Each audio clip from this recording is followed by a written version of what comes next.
Bonjour, bonsoir, Nabaïnyoso, Bolanda Biso et soyez la bienvenue dans la chaîne de Voice TV officielle. Merci Namino Sonande Bozo Atan, Namino Akota la Benimana Biso, Tikete Nzamana Lola, Amonabino P, Apambola Bino. Voilà la famille, les autres dans la recette, Namso Ezali, il y a viande, pommes de terre, na épinards. Alors, tu découvrir comment tu réaliser recette Nabiso Oyalelo. Vraiment, merci Namino Nyoso, Tolanda.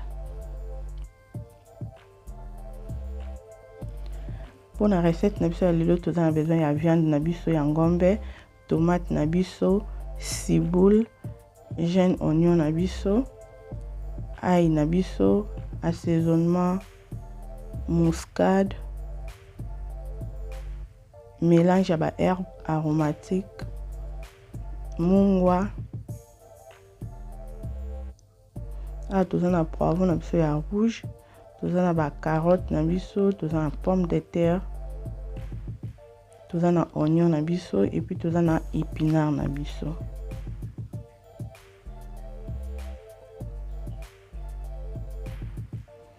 Voilà la famille, viande, nabiso, yango, déjà tout chocolat qui yango, tout yeux assaisonnement, nabiso, tout tché. Tout yeux pe muscade, nabiso, tout tché.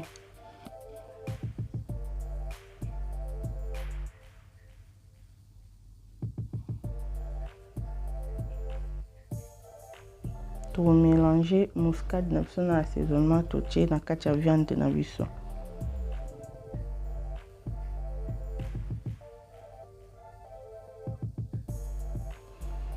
Après toke chango na moto o eza tomate na biso toke kotokisa mokie po to longola ngo ba poso.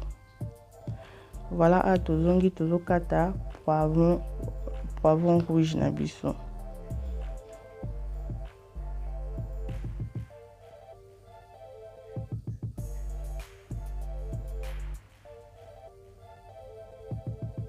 Tokacha ngoboye après tokende konika tokenika poivron ya rouge na biso. Ah tozokata matungulu na biso.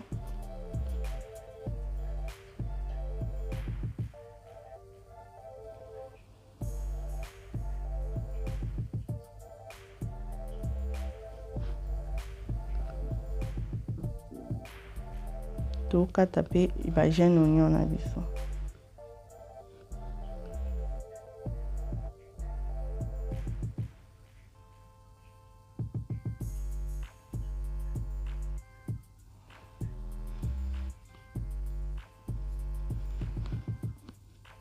Après tout katape ciboule na biso.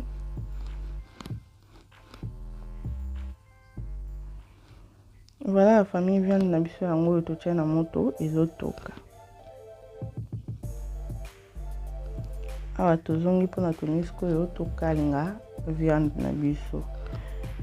Soki omoni ke ou préférez ko kalinga viande te olingo sala mokande za ke otokisi après o tia na o biloko nyonso eza un problème te.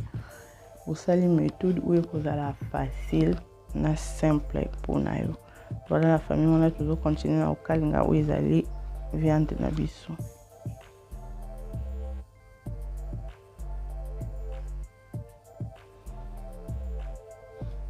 Voilà la famille, on a viande na biso et kalinga mboye to kalinga on peut makasi c'était vraiment et kauka makasi juste boye c'est bon toujours longo. Parce que au kono pour ça on est dans le bac ko ça on fait que sans au kalinga. Tout ceci a tozongi toni to sa sauce na biso nazo salela huile d'olive pour na osala la sauce nanga mais salela huile ya choix na yo.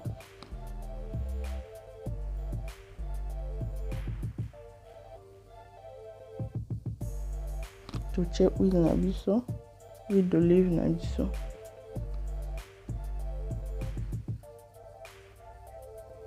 Tozele chauffer ka mokie. Après, tu veux où est ma tungulu na ndembi au jeune oignon toche. Spring onion.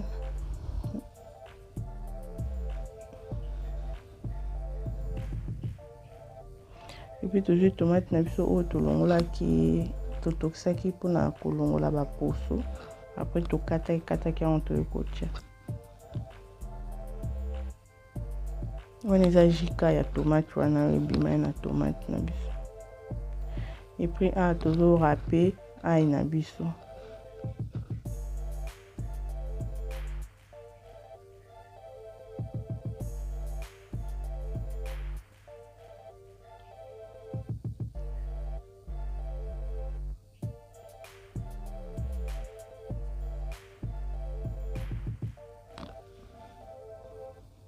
Toujours continuer à râper ail na biso.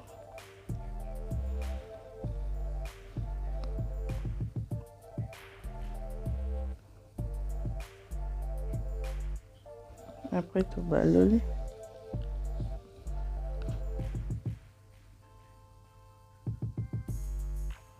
Tout baloli biloko nyonso totie wana. Voilà. Après tu as poivron rouge na biso o tonikaki to kotia. Après tu mélanger nyonso ensemble et tu tikela ngo temps sikoyo et to ka ebela tomate pe ebela biloko nyonso ebela bien après tu ozo. Voilà la famille, on a tout ce qui est bleu na biso et kalingami et puis tozongi siko. Bleu na biso et kalingami tomate belli après tozongi. Tozaki ne épinard na biso ou to l'accepte notre jus épinard na biso to tché na kati ya sauce na biso to salaki. Pour na bato bazo tout na kao épinard ezaka solazei o tché en bongo o poka o m o ko to xate pona o bois kamai. Eza choix ya mutu na mutu. Soko omoni ke opréféraka otokisa obwaka épinard mai ya épinard otokisi obwaki mai épinard. So po omoni ke esalaka eloko te otiki na bongo. Donc eza recette mais modifiée na ndenge oyo olingelaka. Voilà. Awa épinard na biso na sauce na biso ebeli.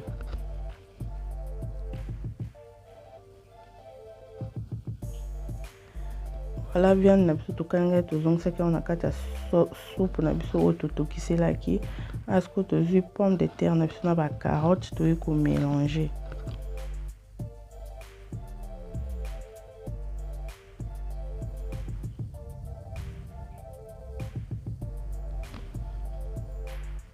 Tozisco sauce na biso to salaki na épinard nyonso to salaki to yocha awa likolo.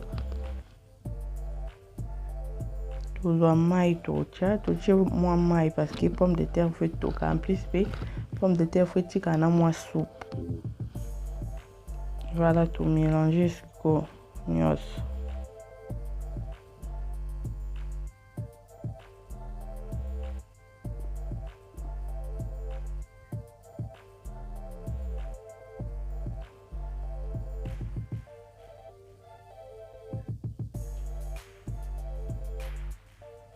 Voilà, tout mélanger.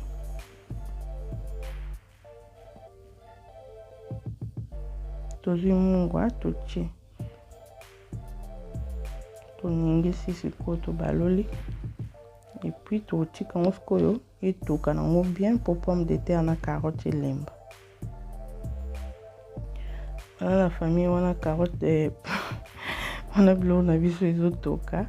Tozongi. Ah, tozi ba herbe, ba mélange ya herbe aromatique na biso, ba mixed herbe na biso. Toche juste mokie ebele vraiment te. Et puis tozi ba ceboule na biso tokataki to bakisa.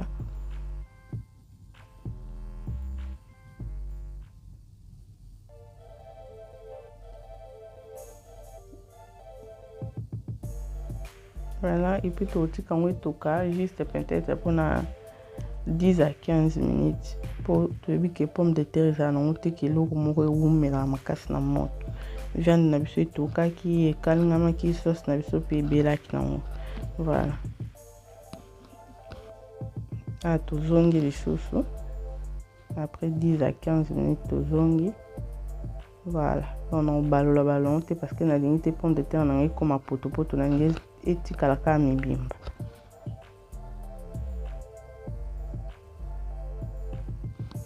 Voilà la famille, résultat ya recette na biso yango yo.